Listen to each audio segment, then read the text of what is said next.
Хинч ухрааж ис чадах цаг хугацааны хүрсгэлд ажил амьдралаа төлөвлөж чаддаг хүмүүст амжилт ойрхон байна.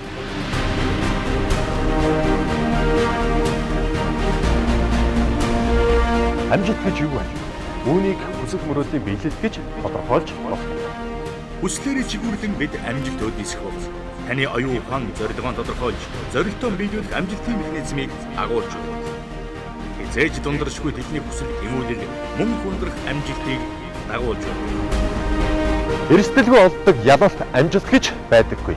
Амжилтын эзэнтэй танилцсан. Нэвтрүүлгийн эхний хэсэгт хүүхэд насны хамгийн сайхан баяр шинэ жил. Түүний анхны гацур мод харгана байжээ. Одоо дандаа өөрөө хийгээд, өөрөө бүх өөрийнхөө зурсан, одоо наасан, хайчилсан тэр юмар хийнэ гэдэг бол өөрийнхөө бүтээлээр баяр хийнэ гэдэг бол бас гоё шүү. Багасаал юмд оролцож хийж сэдэж явдаг түүний тун чиг сонирхож хүсэж байсан мэрэгжил нь сэтгүүлч байжээ. Тэгээд орлогоо бол юу гэхээр яхарахгүй авьяасаар одоо сэтгүүлч анги манад хуурдагч ирсэн манаас. Тэгээд сургуульд нь хуур ирдэг байсан үйл дээ. Тэгсэн сургуулийн маань захирал энэ яхаараа дээрээс хүн нэр зааж ирдгийг гээд өөр хүнд өгчихсөн. Сэтгүүлч болох хүсэлдээ автсан түүний мөрөөдөл үгүй болсон ч тэрээр бууж өгсөнгүй. Түүний дараагийн алхам юу байсан юм болоо? Оросын темп гэдэг одоо 40,000 төгрөгийн Японыхан 6,000 тэгээд 40,000-ыг авсан байсан. Тэрийгэ зараад тэгэл одоо яхахгүй хэлсэн. Тэгэл одоо ингээл цаахан ургамал хандлал эм хийгэнгүүт нь одоо өгөөдөө хандлагч байх. Тэгээ баллон тарьчих. Шилэн баллон 20 литрийн баллон. Евролын тарь штэ. Тэгээ баллоны чи одоо нэг шиг юм гоё хөрөө багаж байсангүй. Төмөр утсуулаас гэж байгаа. Ёо баллоноо оруулж байгаа л тэгэл хөтөө усан дүрдэг. Яг тэгэл төмөр утас хөрсөөс гэж хагалдаг. Эм зүүч болно гэж төсөөлөөчгүй явсан тэрээр өнөөдөр Монс группийн эзэн. Ноёдын удаг, нор төнтөн, маний удаг, ман шитэн гэдэг. Тэр юм чинь хийхин тулд чинь бас ном судар унших хэрэгтэй, эргүүлэх хэрэгтэй, сурах хэрэгтэй. Захирлын суудлаа өгч бизнес эхлэх их үйлсийн эрэлт гарсан түүнд мэрэгжил ондоо түүний анхны ажилчид нь хэн байсан болов? Яг аж ахуй тэр удирдлагын төлөвлөлт цэрэн дэш гэж одоо дэд торндоо нутсан. Тэгээ тэр маань тэтгэврт гарсан баахан хүн авчирсан. Манай анхны ерөнхийний ябаа дэд торндоо байлаа. Анхны жижүүр маань дэд торндоо байлаа. Тэгэл одоо улс гэдэг сонин штэ ингээл 40 хэдтэй 50 хэдтэй дэд торндоо нэр тэтгэврт гарчсан ажил байхгүй. Тэгэл шилжилтийн үе тэгэл одоо бид нийлэл сайхан ажиллаж эхэлсэн.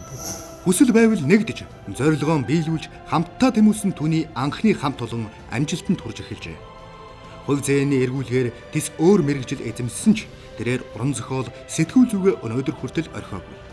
Түүний хичээл зүтгэл хөдөлмөрийн үр шимээр Монс групп хэрхэн бүтээгдсэн түүхийг нэвтрүүлгийн эхний хэсгээс хүлээн авна. Сайн байцгаана үзэгчдээ, амжилт нэвтрүүлэг мэдчилж байна. Энэ удаагийнхаа нэвтрүүлгээр бид Монсоор та бүхэнд танигдж хүндлэгдсэн Монгол Улсын төрийн сойрхолт Академич Хүрлбаатарыг онцлон танилцуулах болно. Түүний амьдралын төв, амжилтын төв хэрхэн бичигдсэнийг хүлээн авна.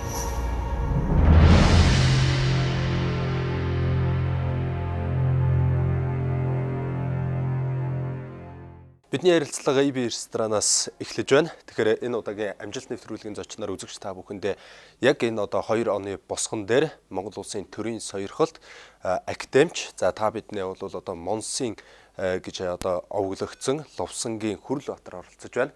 Ингээд юуны өмнө танд амжилт нэвтрүүлгийн урилгыг хүлээж авч хүрэлцэн ирсэн танд баярлалаа.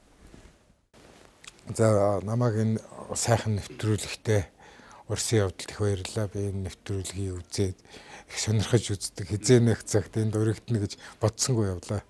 Таны хүүхэд насны шинэ жил, шинэ оны дурсамжит тэр одоо он жилүүд хаагур өнгөрч бай. За ер нь хөдөө аймгийн төв дээр л байсан л да.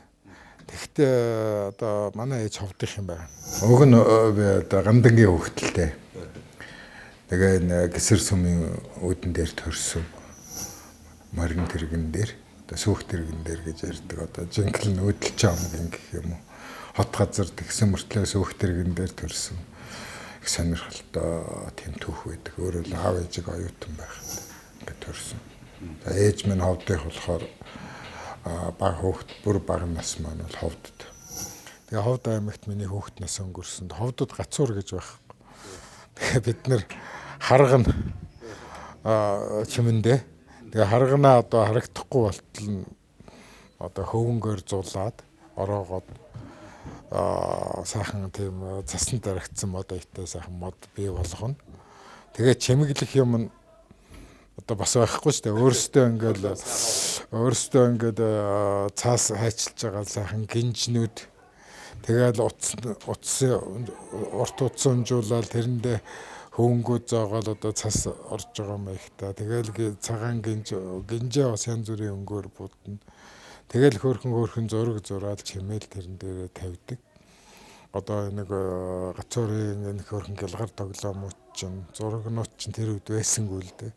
Гэхдээ нэг сайхан модоо дандаа өөрөө хийгээд өөрийнхөө зурсан одоо наасан хайчилсан тэр юмар хийнэ гэдэг бол өөрийнхөө бүтээлээр баяр хийнэ гэдэг бол бас гоё шүү. Одоо дэлгүүрээс дэлийн юм авчир тавьчихаа тэрийг харж баясах өөрөө нэг гоё юм зохиогоод санаа зураад бичээд хайчлаад одоо бант жамхуу зурч байгаа тэргээр наагаад ингээд хийсэн юм харна гэдэг хоёр бол их өөр ойлголт. Маш гоё байсан шүү. Хамгийн одоо мартагддаггүй тэр бэлэг юу вэ? Ер нь тэр үед бол одоо яг сургуулийнх нь шилдэг, оны шилдэг хүүхдэд тодруулаад ч юм уу ингээд одоо бас их нэр хүндтэй өвлийн үгний бэлэг авдаг байсан баг тий. Ер нь 2 дугаар ангид байхдаа анхудаа сургуулийнхаа сүлд модны наадамд орж идсэн. Тэгээ одоо онцорлохтын Лувсангийн Хөрлбаатар 2-ын Б ангийн энэ Хөрлбаатар ирж шагналаа аваараа гэд тэгээ өвлийн үе аваас тэр бэлэг авах шиг тийм одоо сайхан юм. Ер нь миний авсан шагналууд тийм баг охин дээдэн л гэж хэлэх байх та. Тэгээд нөгөө талаасаа болсон чинь зүгээр нэг бэлэг биш бас хүний хөдөлмөрийг үнэлж штэ онцорлохтон гэдэг. Тэр утгаараа ч юм уу анхныхаараа ч тэр юм уу ер нь анхны юм гоё байдаг штэ. Бас сайхан байсан. 10 жилийнхаа түүхийг ингээд бодохоор ер нь юм руу сонирхсан тийм сониуч хөвгт байсан юм болов уу гэдэг. Юу гэхээр одоо номонд их дуртай байсан. Тэгээ номын санд соёлч нөхөрлөл гэж байгуулад одоо тэр үед соёлч нөхөрлөл бас нэлээд өөрөө санаачилж байгуулад ахлагч нь болоод тэгээ нэг номонд дуртай 7-8 хүүхэд нийлээд ажиллаж байсан. Тийм сонин түүх байдаг. Дараа нь сурагч кино театр гэж байгуулад сургууль дээр одоо кино театраас хуучин аппаратыг авчираа сургууль дээр кино гаргадаг бас байсан юм билээ. Тэгээд хуучин түүхүүдээ бодохоор юм сонирхож явсан. Тийм л одоо саваагүй сониуч их сайхан санаанд орд юм даа. Нилээ онцорлагтай байсан та. За одоо мэдээж л 5 онцын эзэн нацагдорж тэмдэгт ингээд одоо тэр хүүхдүүдийг авчуулах бүгдийг л аваа явж ирсэн тийм. Сүүлд одоо хизээ өвлийн үгээ аваас бэлэг ав. За одоо ер нь санахгүй биш. Ер нь одоо ер нь сүүлийн үед хүнд бэлэг л өгдөг. Тийм болсон байх шүү дээ. Сэтгүүлч мэрэгчлэр суралцах их хүсэл эрмэлзэлтэй байсан боловч ээжийнхаа ятгалгаар ер нь гэхдээ би энийг бол их гоё зүйл гэж хараад байгаа юм а. Ээж нь өөрөө хүүхдтэй одоо зөв гэдэг зүйлийг ирээдүгийг харж эхийн сонгоор хүүгийнхаа мэрэгжлийг сонгож сургасан. Сэтгүүлчээрээ сурч чадаагүй нэлээ дурамчхан эмзүүч гэдэг одоо мэрэгжлийг эзэмшээд ингээд Оросын улсын улсыг зорьсон түүхтэй. Яагаад сэтгүүлч болох гэж бас тэгж их дурлж ирсэн юм бэ? Тэгээ хүүхд байхдаа мөн л одоо шүлэг зохиол оролддог. Ер нь одоо шүлэг өчж зээг өмөр холбож зээг хүүхд байд юм уу? Шүлэг их өчдөг байсан, өгүүлэг өчдөг байсан. За пианерын үнэн сонд миний маш олон сурвалжлага гарсан. Өөрөлдөл ангийнхаа сайхан зураг зурдаг хүүхдийн тухай, хүүхдүүдийн сонирхолтой тийм ажил үйлсийн тухай маш олон сурвалжлага, мэдээ, тэр байтугай одоо Пушкины тухай жижигхэн орчуулга. Тэгээ тэр үед юу гэхээр юу баасан сүрэн бас л 10 дугаар ангидаа бас 10 жилдээ бас пионер өрн санд бичсээр байгаа сэтгүүлч ангид явсан юм байна. Дараа жил нь бас нэг хүүхэд явсан юм байна.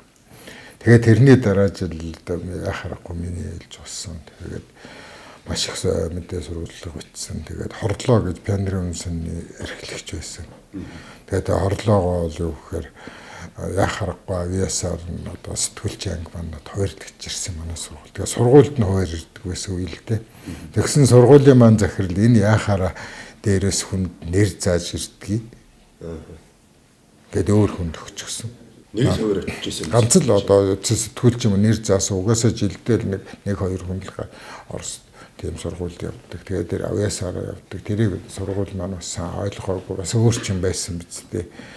Тэгээ ээж маань тэр үед одоо манай зоригийн аав чин боловсролын санжаасрынгаа боловсролын дээд сайд байсан баг. Дордлох сайд гэх тэр үед. Тэр хоёр нэг ангийн байл л дээ. Манай ээж. Тэгээ манай хүү одоо ингээд яалаа гэх. Тэгтээ ээж маань юу гэхээр очиод ингээ онц төгссөн юм. Тоо физиктэй сайн хүүхдээ. Одоо цөмийн физикийн ангид л явуулмаар байна гэдэг. Ээж маань физикч л дээ. Тэгээ гуугаад тэгээд одоо дүүмнагийн тэнд тийшээ явуулна гэж ингэж ярьж тохироод ирсэн юм байл. Тэгээд яг одоо том сайд хүн заал гэсэн юм шиг байлээ. Тэгээ би тэгсэн явахгүй гэ. Цэрэгт явна гэл. Одоо өөрийнхөө сонирхсон мэрэгчлэр явчихдаг хүн чинь цэрэгт явна гэл. Тэгэл яг аав ээж маань ятгаа ямар ч байсан хүн мэрэгчлээ эзэмших ёстой. Явах ёстой. Бас гадаад одоо тэгэл эмзэн сургууль явсан да. Одоо Орос орн гэдэг чинь дэлхийн бас нэг мондөг орн шүү дээ. Агуу их соёлтой, шинжлэх ухаан асар их хөгжсөн. Тэгэхээр орос хэл дээр бол би асар их юм олж мэдж авсан. Орос хүнээс, Оросын эрдэмтдээс, Оросын ард түмнээс асар их юм сурсан. Тэр хувь заяанда бас баярлж явдаг л та. Хүчээр эзэмшсэн мэрэгжилдээ бас ингээд амжилт гаргаад өнөөдрийн өндөрлөгт хүрсэн байгаа нь бас таны төсөөлөл байсан болоо хэр ингээд хүчлээ дургуут хүчээр гэдэг чинь манайхан ч одоо сүүлийн үед ер нь нэг хайхтар хүчлээд байхгүй ер нь хүүхдийнхаа сонирхлоор явдаг болсон. Таны хувьд тэгээд ингээд нэгэнд хүчлээд явж байгаа зүйлийг ингэж эзэмшиж явна гэдэг бас яг бас тэнд нөгөө тал нь бас нэг юм байна. Юу гэхээр ер нь эмзүүч гэдэг мэрэгжлийг 10 жилийн хүүхд мэддэг юм байна. Тэгэхээр эмзүүч мэрэгжил маань өөрөө маш их тийм гоё бүтээлч. Зүгээр эмийн сан суухад гэж бол эмийн санч бол болох л байсан. Гэтэл тэр хажуугаар шинэ юм зохион бүтээдэг эмийн одоо шинжилгээ стандарт хийдэг эмийн технологи гэдэг өөрөөр технологич гэдэг инженер мэргэжил хиймч гэдэг одоо эмийн шинжилгээ судалгааны чиглэл гэдэг юм уу аль эсвэл маркетинг гэдэг зах зээл судлал гэдэг юм хаашаа бол хаашаа хүрэх боломжтой маш гоё мэргэжил байсан юм л дээ.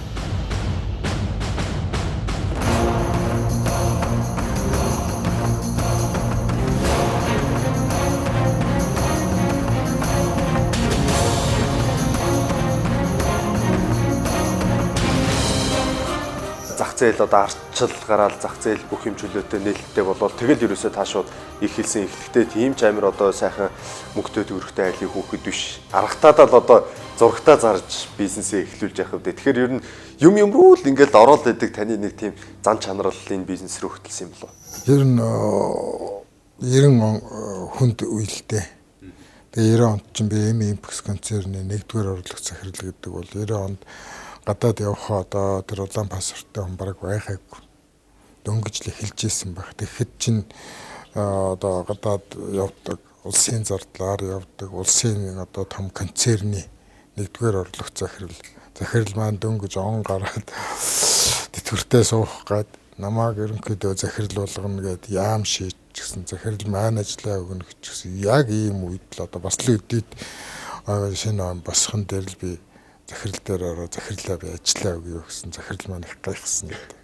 Тэгээ би хэлсэн одоо үнийг хэлэхэд би ингээд 1-р орлогч захирал гэдэг бол гадаад худалдаагаар хариуцдаг. Гадаад худалдаа хай мөнгө баг.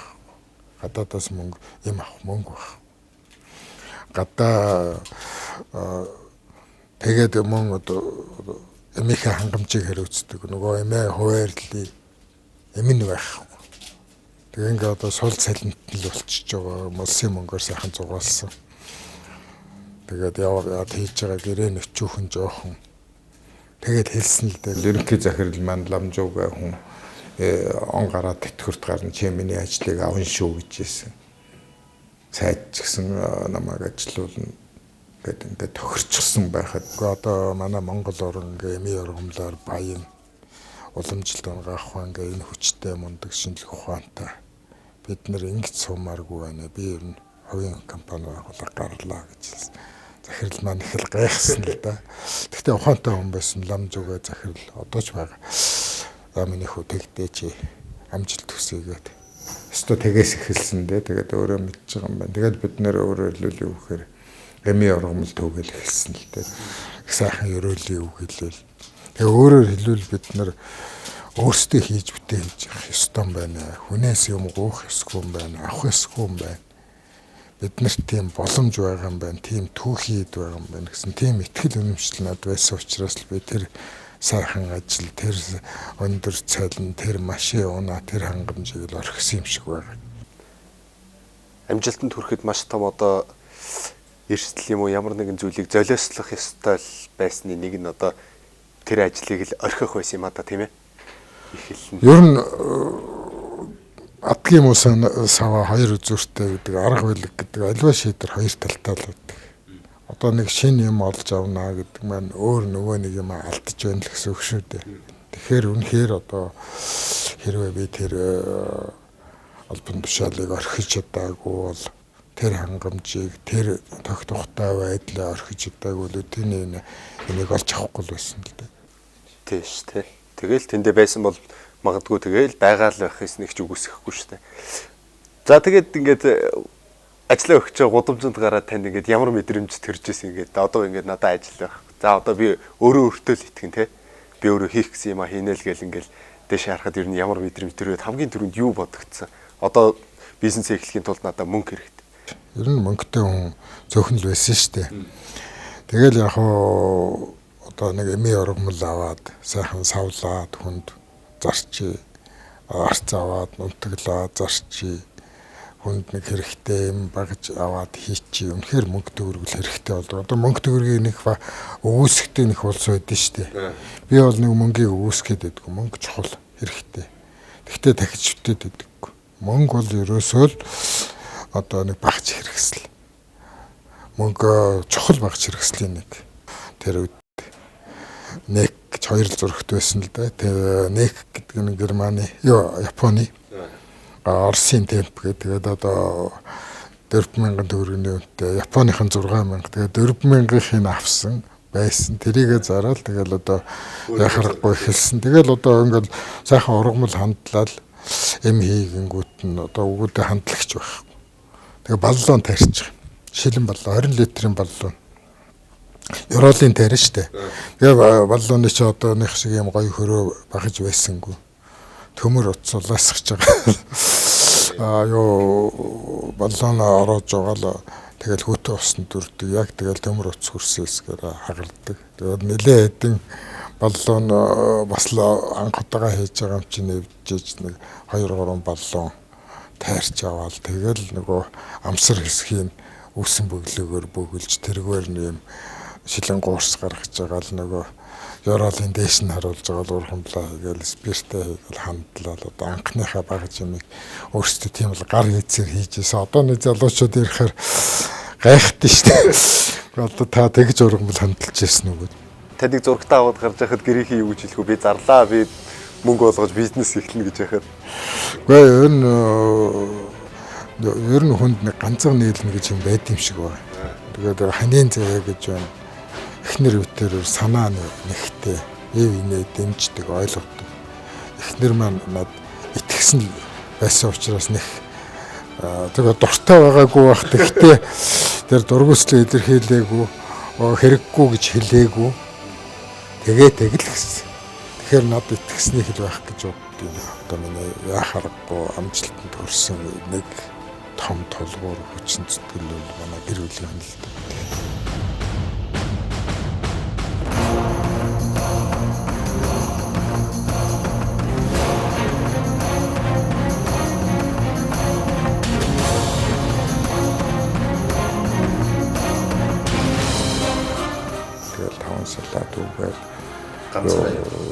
За одоо тэгэл эхлээл найз нөхөд ах トゥ аав ээжээ яаштай. Тэгээ одоо намайг ч гэсэн тэр үед магтааж байгаа юм шиг муулаач байгаа юм шиг шар сонин дээр гарчихсан. Монсын Өрлбаатар аавтайгаа нээлж 5 сала бөөндөв гэ. Тэгээ 90 онд анхны одоо хувийн жижиг үйлдвэр байгуулж байсан. Тэгээ анхны хувийн эмээс 91 онд байгуулагдсан. Анхны эм ханган нийлүүлэх байгууллага мөн хувийн 94 онд байгуулагдчихлаа. За тэгээд анхны одоо магадлалын итгэмжлэгдсэн лаборатори энэ манай хүрээлэнгийн лаборатори биш. Өөрөөр хэлбэл яг эмийн үйлдвэр дээр бас лаборатори байгаа. Яг үйлдвэрлэж байгаа эм маань чанартай байна уу, чанаргүй байна уу. Тэр лаборатори маань магадлалын итгэмжлэгдсэн маш олон хиймж ажилладаг. Хүмүүсээ гайхдаг одоодынхаа ирээд үгүй та нар ч одоо ингээд Америкийн аргаар, Японы аргаар, Германы энэ олон сайхан фармакопенууд ашиглаж ийм олон улсын аргаар эмээ шинжилт юм тиймээ гэж хариулна. Нэг талаасаа бахархалтай, нөгөө талаас хүмүүсүүд бас гайхсан харцаар харж байдаг л да. Монголд бас ийм орчин үеийн лабораториуд, орчин үеийн тоног төхөөрөмж тэрэн дээр ажиллаж чаддаг олон сайхан мэргэжилтэнтэй байна. Үнэхээр сайхан. Анх одоо гарч ирсэн бүтээгдэхүүнүүд.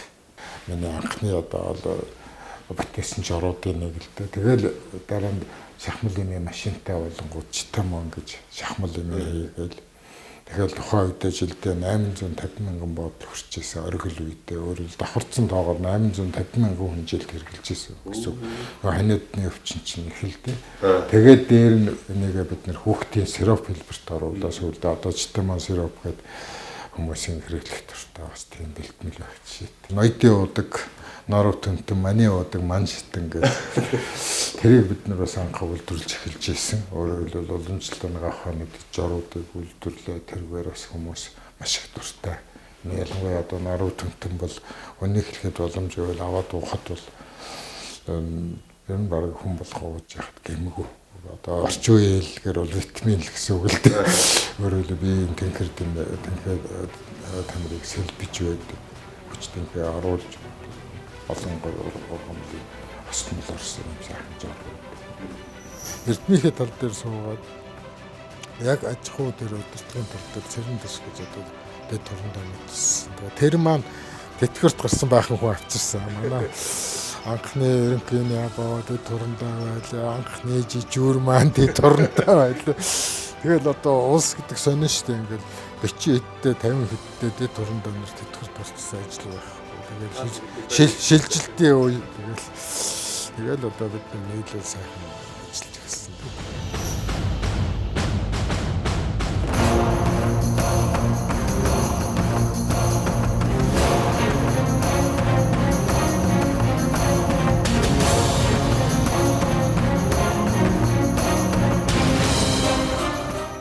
Нэвтрүүлгийн дараагийн хэсэгт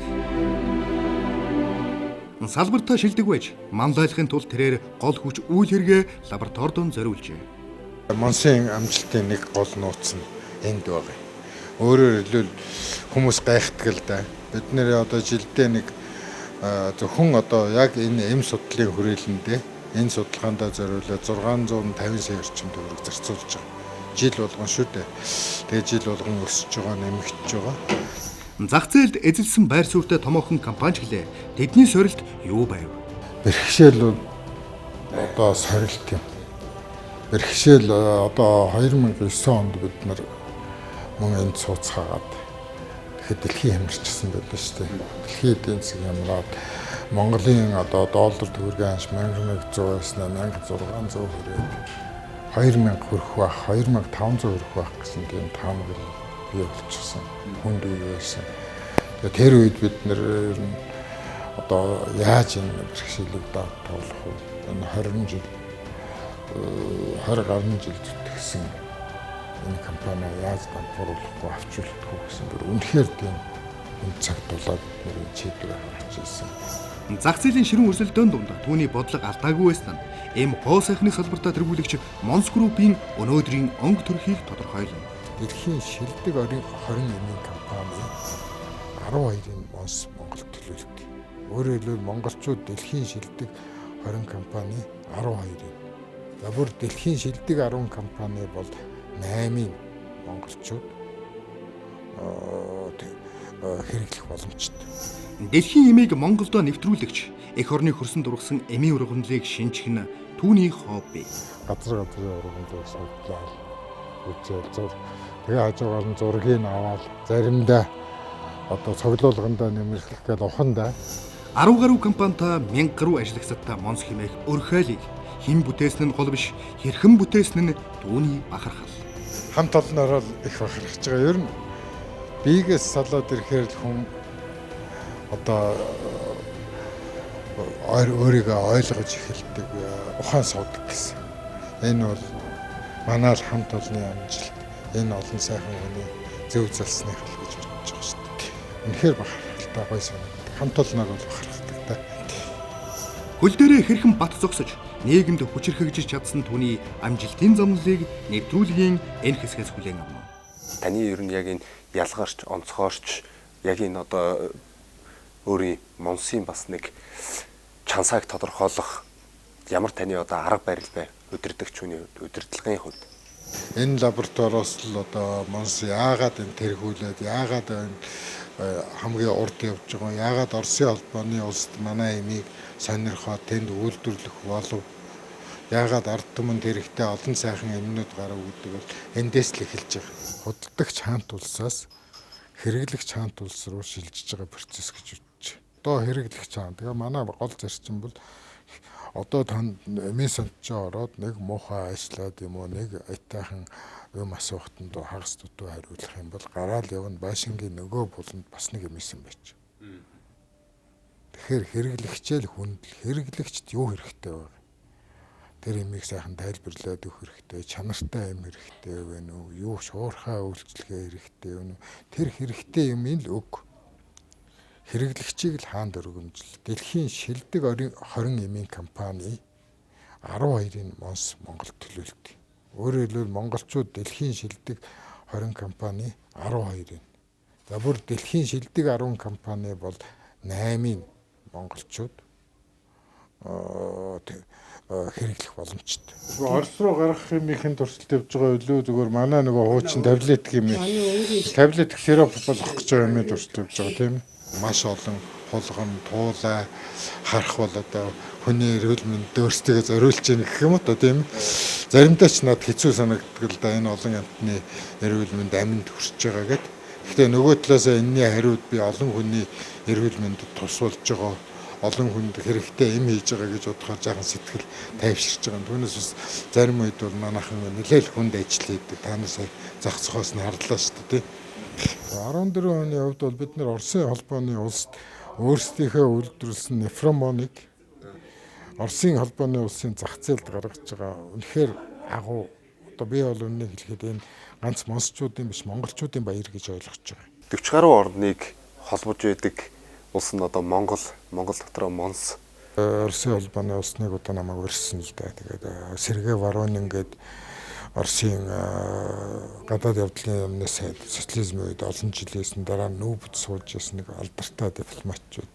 Тэр олон улсын дипломатын актив байгуулсан юм. Тэгээд тэднийх нь намайг урьсан. Гэхдээ би яагаад урьж байгаа юм бол та гэсэн өвчөө хүрээд ирэл гээд. Тэгээ хүрээд очснод олон улсын дипломатын активын актив ч гэсэн үнэмлэх гардсан. Тэгээ би чинь дипломат хүн биш шүү дээ. Санаа зовоодгүй одоо би намайг юу хийлээ гэж ингэж шагнаж байгаа тийм. Тэгсээс бид нарт бас судалгаа бий. Нэг компани дэлхийн 42 орны эмийн компанитай холбогдоод за эмийч юунаас ч 42 орны компанитай 100-аад компанитай харьцаад гэж байна. Танай компани бол 40 хэдэн орныг Монголтой холбож байна. Энэ барагтаа дипломатч хүний хийхгүй ажиллаа. Их өвөр мэт сонин сюрприз байсан. Тэгээ бодоход нэрээ би чинь 40 орнтой холбочихсон юм байна. Нэг компани ч нэгэд бас сонин санагдчихсан. Ойл сагналаа. Одоо Монс яг хичнээн салбартаагаар үйл ажиллагаагаа явуулж байна. Одоо эмийн сан нийт хэдэн нэр төрлийн эмийг та одоо оруулж ирээд байна. Ийм бол одоо яг энэ сүүлийн үед одоо олон төрлийн вирусүүд өвчин болж ирж байна. Яг энийг дагаад бас үүн дээр за шаардлагатай эдгэх устгах одоо энэ эм бэлтгэлүүд ч гэсэн гарч байгаа. Энийг дагаад ер нь ингээ байнга шинжлэгдэж идэгэл салбар юм л да тий. Монс бол бүх аймагт салбартай Үндэсний хэмжээний компани. Ийм компани Монголд 2 л байгаа. Импекс концерн манайх хоёр. Импекс л яг хуучин социализмын үеийн тэр салбаруудтайгаа манайх шинээр бүх аймагт салбар нэгэл үндэсний хэмжээний бүх аймагт манай салбарууд ажиллаж байгаа. За эмийн сангийн хувьд бол бид нэр бараг нийт аймгийн 50% эмийн сангаа нийцчихсэн. За Улаанбаатарт бол бид нэр бас нэг 50 гаруй эмийн сан байгаа. Дэлхийн 40 гаруй орны 120-д бүсийн эмийг оруулж ирж байгаа. Тэгээ 120 бүсийн нийтдээ нэг 2000 гаруй. За тэрэн дотор эмээс гадна биологи идэвхтэй бэлтгэлүүдс орж байгаа. Тэгэхээр тэн дотор бас одоо Монсын ялангуяа одоо таны бэлдсэн эм бэлтмэл гээд одоо нийтгэгчний нэр төрлийг бас эзэлж явах шиг байна. Тэгэхээр ер нь манай үйлдвэрлэж байгаа Монс фарм эмийн үйлдвэрлэж байгаа бүтээгдэхүүний 60 орчим хувь нь манай брэнд бүтээгдэхүүнүүд байна. Өөрөөр хэлбэл яг цэвэр ургамлын гаралтай. За байгалийн гаралтай гэж болно. Зарим нь одоо амтны гаралтай, эрдцийн гаралтай бүтээгдэхүүнүүд бараг шунч гэдэг юм уу, гүний самтай ч гэдэг юм уу ингээд гоо сайхны бүтээгдэхүүнүүд байна. Хүнсний нэмэлт бүтээгдэхүүн байна. Хамгийн сүүлийн үед хийсэн манай одоо гойлонгоо гэж цай байгаа. Одоо шинжилээр их эрэлттэй байгаа. Бүсгүүчүүд манай гойлог болох гэх. Тэгээ өөрөөр хэлбэл маш олон төрлийн бүтээгдэхүүнүүд байгаа л да. Нийтдээ одоо миний өөрийн патент бол нэг 50 гаруй патент байдаг. Монгол улсын шилдэг зохион бүтээгч. Миний хамгийн бахархдаг шагналтай. Яагаад гэхээр тодорхой хийсэн юм тодорхой 50 гаруй патенттэй. Нөгөө нэг бахархдаг юм бид нэр гэр бүлээрээ хань маань бас Монгол улсын шилдэг зохион бүтээгч. Дэлхийн оюуны өмчийн алтан медальт. Оюуны өмчийн байгууллагын алтан медальтай Швейцарт төвтэй. Тэгээд дээр нь аав маань бас олон сайхан вакцины зохион бүтээсэн Монгол улсын шилдэг зохион бүтээгч. Тэгээ нэг гэрүүдээс 3 хүн байд юм уу юу? Миний бүр хамгийн бахархдаг юм тэр. Одоо бусд бүх шагналаас илүү бахархдаг. Энэ хурлын зааланд маш олон шийдвэр гаргаж Монсын ирээдүйг тодорхойлж төлөвлөж өнөөгийн өндөр одоо энэ амжилтыг үзүүлэхэд маш олон хүмүүсийн оюун ухаан энэ ширээний хойноос л одоо шийдэгдэж шийдвэрт хүрч исэн баг те. Тэгээд одоо дөнгөж сая Швейцарын Анунаки бүсийн манай Монсынхантай бидний дээр ярилцлага хийж байхад энд бас ярилцаад Швейцарт Монсын эмгоо сайхны бүтээгдэхүүнийг гаргах асуудлаа гэрээ байгуулцгаасан. Тэгээ өөрөөр олон тийм гой чухал шийдвэр гардаг өрөөнөхөр юм. Таны нэлээ бас хайртай өрөөнүүдийн нэг бах те. Ер нь хурал хийхдээ та хэр догдолдгоо? Хурал гэдэг бол бусдаа хамтын шийдвэр, бусдынхаа саналыг сонсох, аль болох олон хүн санал гаргах, бүтээлчээр ажиллах тийм уур амьсгал болох ёстой. Тэгээд одоо манайхан зарим нь хэлдэг брейнсторм гэж өөрөөр хэлбэл оюуны шуурга гэх юм уу, тархины шуурга гэх юм уу, одоо хүмүүс оюун ухаанаа уралдуулдаг тийм өрөө гэж хэлж байна. Мэдээж бизнес өөрөө унаж усхын одоо хоёр талтай зүйл байдаг шүү дээ. Одоо нэг шалтрах үе, нэг хэцүү зүйл тулгарлаа. Тэр үед мэдээж одоо зайлшгүй одоо шуурхаа хуралдах хэрэгэл болох баг. Ер нь хамгийн одоо хүн хэцүү үед тулгарч байгаад хуралдаж байсан тэр хурлаас ер нь ямар шийдвэр гарч ирсэн бол? Ер нь үнэлдэ бэрхшээл бол одоо сорилт юм. Бэрхшээл одоо 2009 онд бид нар мөн энд сууцхаагаад тэгэхэд дэлхий хямарчсан байлаа шүү дээ. Дэлхийн эдийн засаг хямраад Монголын одоо доллар төгрөгийн ханш 1100-аас 1600 хүрээд 2000 хүрэх байх, 2500 хүрэх байх гэсэн тийм таамаглал бий болчихсон. Хүнд үе байсан. Тэгээ тэр үед бид нэр ер нь одоо яаж энэ бэрхшээлийг давж туулах вэ? Энэ 20 гаруй жил зүтгэсэн энэ компани яаж дампууруулахгүй авчулдах вэ гэсэн бүр үнэхээр тийм хүн цагт тулаа бид нэр энэ чийдвэр гаргаж ирсэн. Хамт ажиллаж ирсэн одоо 1000 гаруй хүнээс 200-ын цомгдох маш тийм хөндөөр хүн шийдвэр энд бид нар гаргаж ирсэн.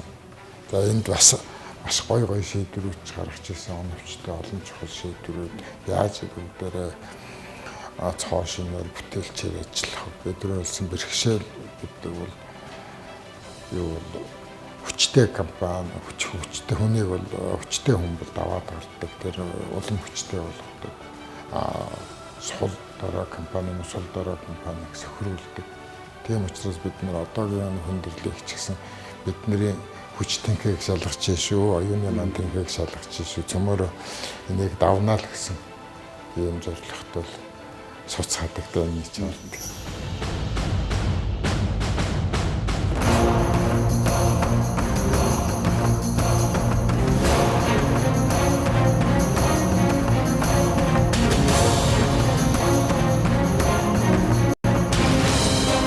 Хоёр нь ажилчдаа яаж нэгтгэж ингэж нэг болгож чаддгүй их хүнд өдөө доод шатныхаа хүмүүст их ихтгэл хүлээлгдэг. Төдийлөн ажил болгонд нь оролцоод байдгүй зөвлөх маягаар ингээд алсаас нэг жаахан ажиглаад бүх салбаруудаа ерөөхдөө барьж явах шиг байна.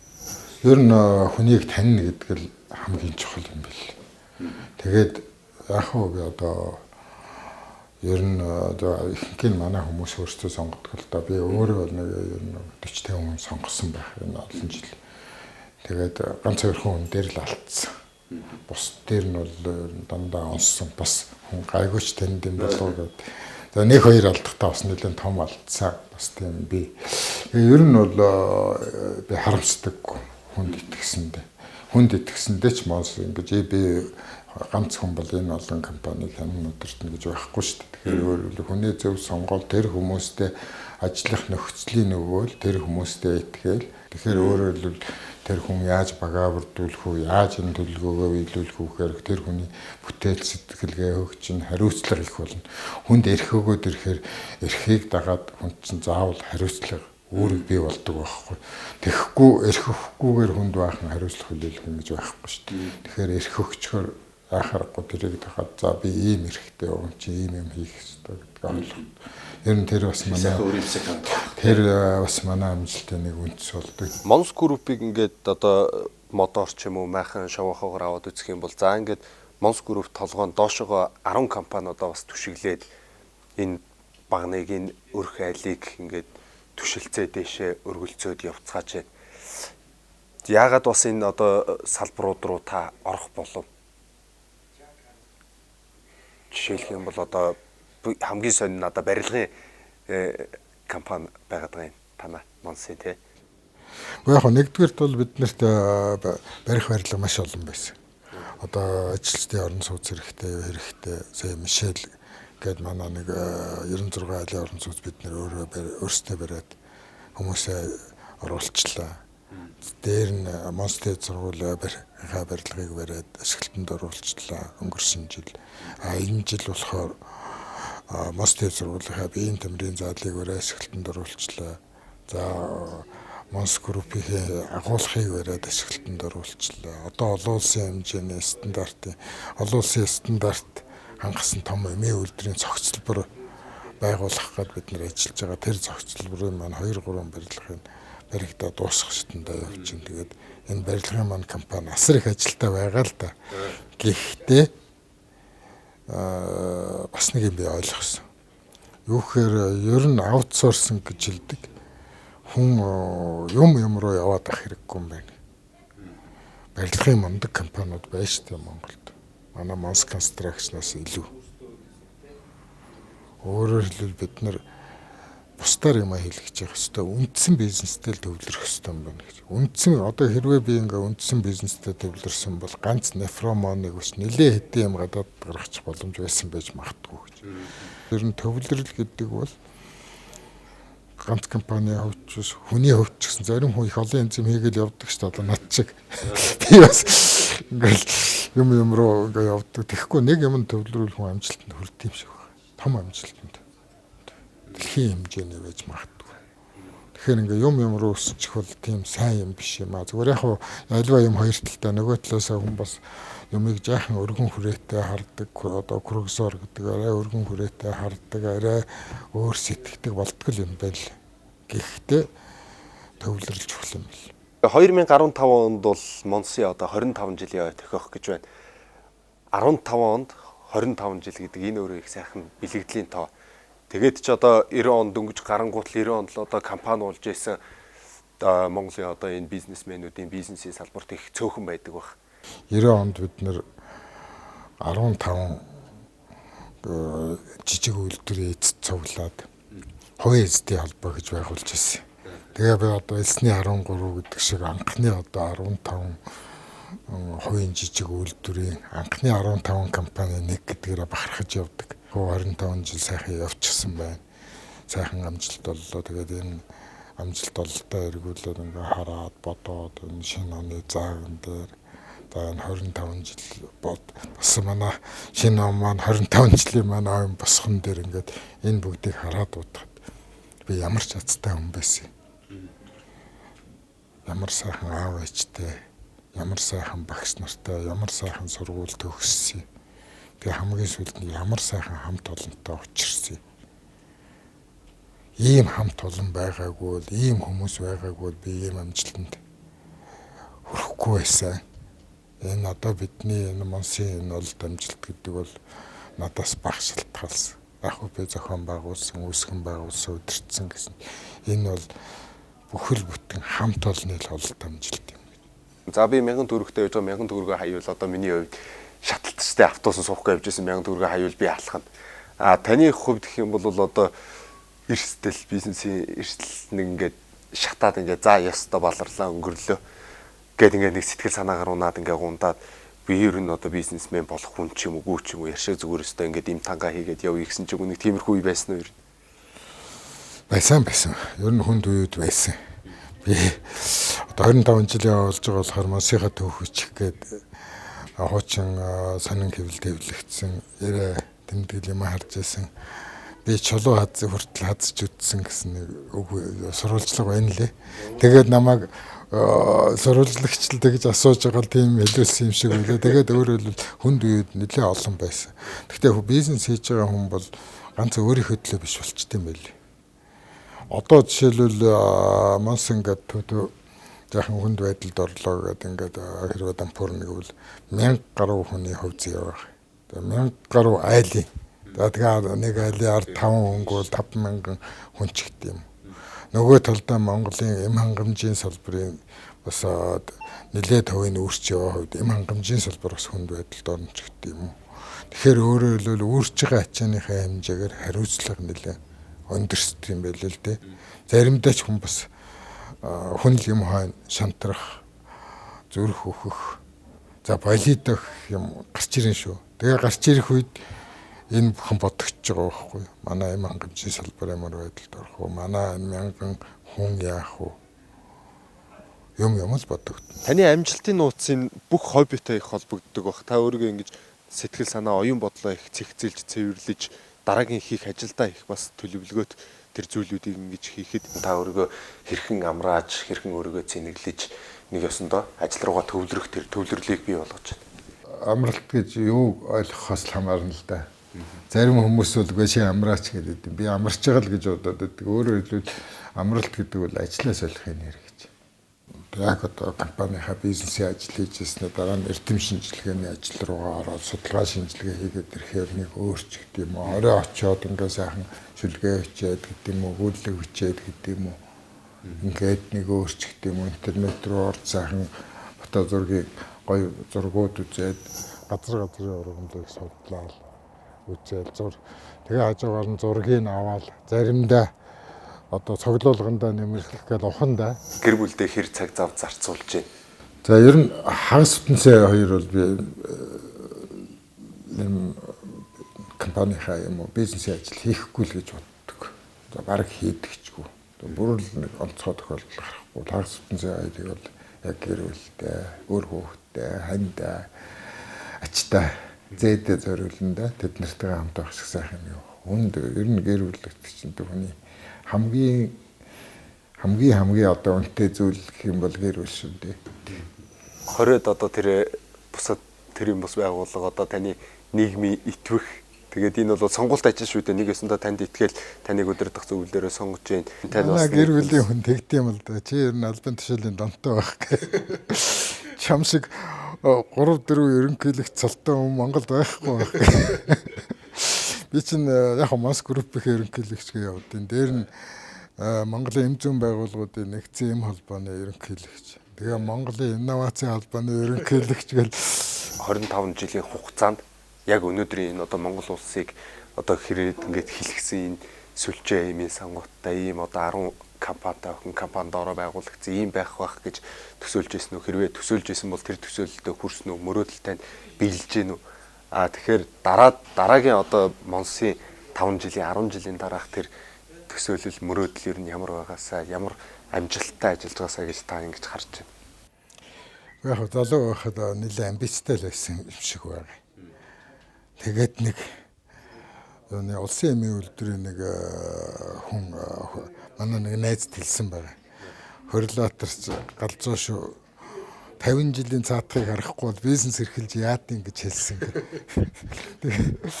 Яг нэгэнтээ магтж байгаа улсууд бол даваад уулзлаа. Тэгвэл бид нэг эмийн үйлдвэр дээр маргаж байгаад намайг нэг ингээд бизнес эрхлэхээр би чинь улсын эмийн үйлдвэртээ өрсөлдөж байгаа байхгүй. Тэгээ улсын эмийн үйлдвэрийн хүмүүстэй маргаж байгаад нэг 5 жилийн цаатлыг харахгүй бол бизнес эрхэлж яах юм бэ хэлчихсэн юм байна л да. Би өөрөө ч мартсан. Тухайн үед одоо маргаж байгаа л гарсан үг. Тэгээ яг үнийг хэлэхэд 25 жилийн цаатахыг би харж чадаагүй. Тэр бодгоо 5 жилийн цаатахаа ч гэсэн зүгээр маргаан дунд л ирсэн болохоос биш. Ер нь л одоо олон сайхан юм хийн. Ард түмнээ сайхан чанартай юмэр хангана гэж бодож ирсэн болохоос биш. Ийм хэмжээнд бол төсөөлж байгаагүй л дээ. Тэгээд нөгөө нэг талаасаа бол бас Монгол хүний оюуны бүтсэн энийг дэлхийд гаргаж ирсэн. Одоо зах зохиосоо бүтэж байгаа гэх баярлж байгаа. Тэгээд сүүлийн үед бол нөгөө хэлэхэд хүрээлэн лүүгээ одоо толгой тал руугаа их ажилтдаг болсон. Хүмүүс намайг олдохгүй байна гэдэг. Хүрээлэн дээрээ жахан суугсан надаа, үйлдвэр дээрээ суугсан надаа. Бас одоо хэдэн сайхан энэ хийчихсэн. Дахиад хэдэн гадагшаа гаргачихсан төлөлгөө байна. Тэрэн дээр л сууж өндөд.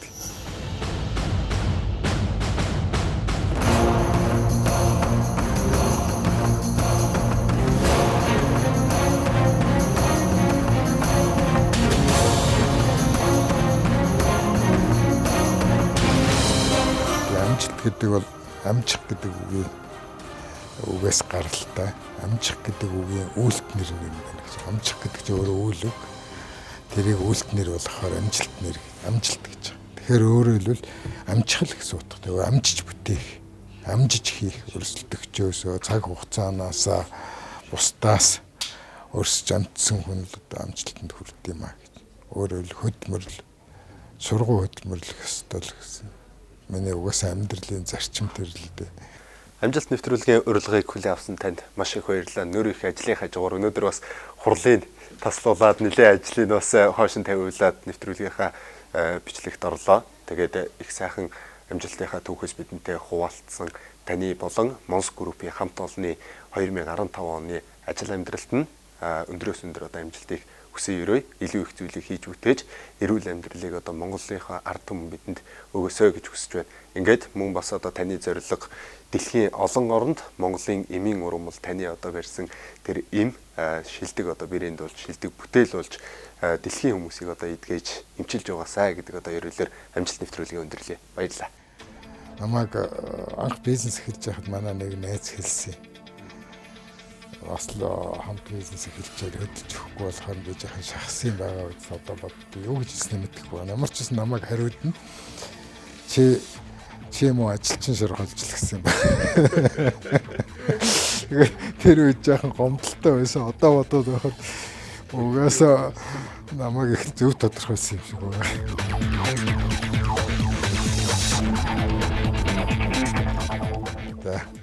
Та нарт ч их баярлалаа. Тэгээд энэ оны босхон дээр байгаа юм чинь юу гэдгэлтэй эрүүл мэнд бол бүх зүйл биш. Гэхдээ эрүүл мэндгүйгээр бүх зүйл бол юу ч биш гэж нэг үг байдаг. Тэгээ Монголынхаа ард түмэнд шинэ ондоо эрүүлийн гад жаргалтай их зүйл бүтээгээрэй гэж юу.